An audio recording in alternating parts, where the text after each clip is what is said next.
Salut, salut, bonjour à tous mes futurs compatriotes canadiens. J'espère que vous allez bien. Moi, je vais super bien, comme d'hab. Et puis, je vous souhaite oui, joyeux samedi, c'est samedi. Un joyeux samedi et joyeux week-end. J'espère que votre week-end se passe très, très bien. Et je reçois de bonnes nouvelles. Il y a un internaute qui m'a écrit tard dans la nuit pour me dire que voilà, il a eu son contrat de travail, donc on est en train de tout préparer et je dis vraiment toutes mes félicitations à tous ceux qui sont en train d'arriver. Je n'ai pas posté tous les témoignages, mais au fur et à mesure, avec le temps, je vais le faire. Aujourd'hui, nous allons parler exceptionnellement des programmes d'études que vous devez suivre pour pouvoir bénéficier de la bourse d'exemption. Bon, je ne sais pas si on dit exemption. Anyway, vous avez compris. Donc, je vais vous donner la liste des programmes que vous devez suivre. Donc, ce n'est pas n'importe quoi que vous devez étudier pour pouvoir obtenir la bourse d'exemption. Pour l'instant, c'est ce que j'ai vu sur le site du Québec. Et à tous les nouveaux abonnés, je dis encore bienvenue, hein. Ok, j'espère que vous me voyez venir. Donc, bienvenue. N'hésitez surtout pas à vous abonner, à liker, à partager massivement et activer la cloche de notification parce qu'il y a beaucoup d'autres bonnes nouvelles qui sont en train d'arriver. Activez la cloche de notification après votre abonnement. Et puis maintenant, pour les CV, il y a beaucoup de personnes qui m'écrivent, oui, alors, pap, pap, pap, pap, voilà, vous allez écrire pour vos CV, écrivez à cette adresse.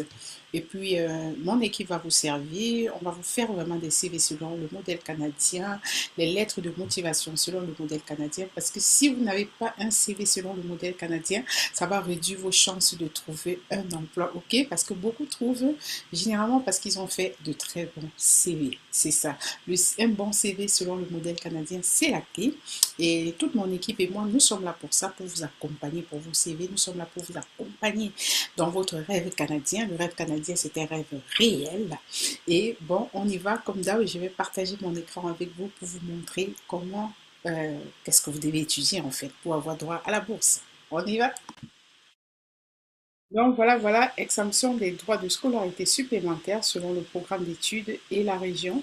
On dit ici qu'une exemption des droits de scolarité supplémentaires sera accordée à compter de septembre 2023, donc c'est septembre 2023, aux étudiants et étudiants étrangers inscrits dans un établissement collégial ou une université située à l'extérieur du territoire. Dans les centres de formation, je ne vois pas. On a parlé de collège et d'université. Et les territoires doivent être à l'extérieur du territoire de la communauté métropolitaine de Montréal. Donc, Montréal, c'est non. Par contre, en région, c'est oui. Ils devront suivre un programme d'études en anglais dans les secteurs d'emploi identifiés comme prioritaires par le Québec. Voilà les 5 secteurs. On a les technologies de l'information, on a le génie, on a la santé et les services sociaux, l'éducation, les services de garde éducatifs à la France. Est-ce qu'il y a d'autres? Je ne sais pas, je vous donne ce que je vois sur le site.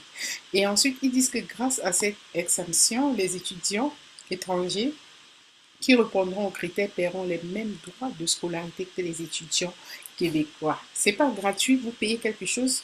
Toutefois, vous allez payer comme les étudiants québécois. Cette mesure prendra effet à la session d'automne 2023, donc à partir de septembre 2023. C'est quoi les conditions? C'est toujours important de connaître, de savoir les conditions.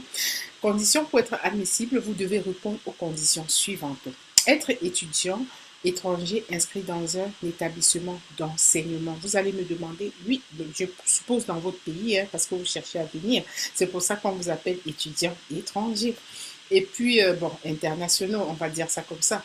Être inscrit à temps plein dans un programme d'études en français relié à l'un des domaines identifiés comme prioritaires par le gouvernement du Québec. Donc, voilà, c'est les 5 domaines.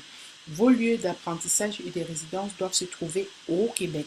Donc, en gros, on parle ici du Québec, pas de l'Ontario, pas de la Colombie-Britannique, on ne parle pas du Manitoba, on parle du Québec. Mais vous, donc, vous devez vivre et votre lieu d'apprentissage doit être au Québec, mais situé à l'extérieur de la zone métropolitaine montréalaise. C'est ça. Donc, si vous prenez peut-être l'Université de Montréal, ça c'est clair que vous n'avez pas de bourse d'exemption de ce côté-là. Les modalités pour se prévaloir de l'exemption seront publiées prochainement. Excusez-moi, je ne sais pas comment on prononce ça, ok? Vous allez m'apprendre. Établissement d'enseignement et programmes admissibles. La liste des établissements d'enseignement supérieur et les programmes d'études admissibles à cette exemption des droits de scolarité supplémentaires sera disponible prochainement sur cette page.